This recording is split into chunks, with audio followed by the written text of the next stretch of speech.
Notre société s'appelle Boîte à maquettes. On est maquettiste designer. On s'est rencontrés au sein d'un atelier où on travaillait précédemment. On s'entendait très bien, on est devenus tout de suite amis en fait. On s'est aussi rendu compte qu'on avait les mêmes objectifs professionnels, à savoir être un peu plus indépendante, parce que travailler dans un atelier c'est bien, travailler dans son atelier c'est mieux. Notre travail consiste à réaliser à échelle réduite différents bâtiments. On part déjà de plans, ensuite on vient usiner les façades, toutes les pièces en fait de la maquette. Ensuite, c'est un travail d'assemblage, donc on assemble ces différentes façades comme un puzzle.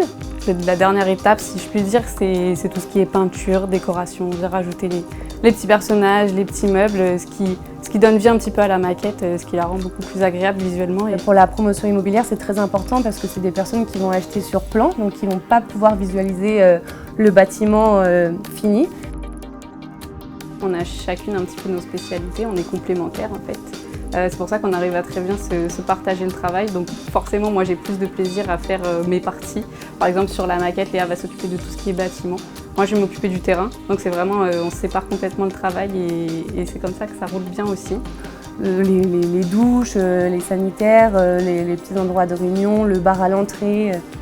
Voilà, c'est des petits détails mais qui font un peu toute la différence et qui donnent vie à la maquette.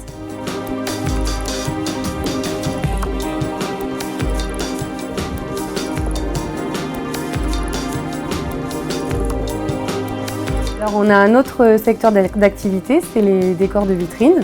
Voilà, donc on nous fournit un cahier des charges. Autour de ça, on essaie de créer une ambiance à partir du thème qu'on nous demande de réaliser. Donc on va de la création à la fabrication des différents éléments qui vont venir habiller les vitrines, jusqu'à l'installation de ces vitrines dans les boutiques.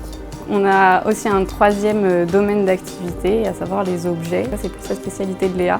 Elle réalise beaucoup de meubles, que ce soit des tables, des étagères pour notamment les particuliers, mais ça peut aussi être pour de l'événementiel. Et à côté de ça, on a des objets qui sont un peu plus petits, on les catégorise comme les objets commerciaux. Donc quand on nous a appelés pour nous annoncer qu'on avait gagné le concours de l'artisanat au féminin, c'était par téléphone, j'étais justement avec Léa.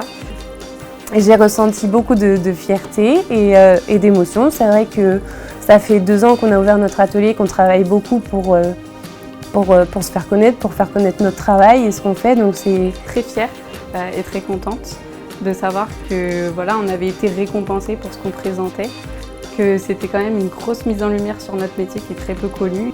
C'est une grande fierté.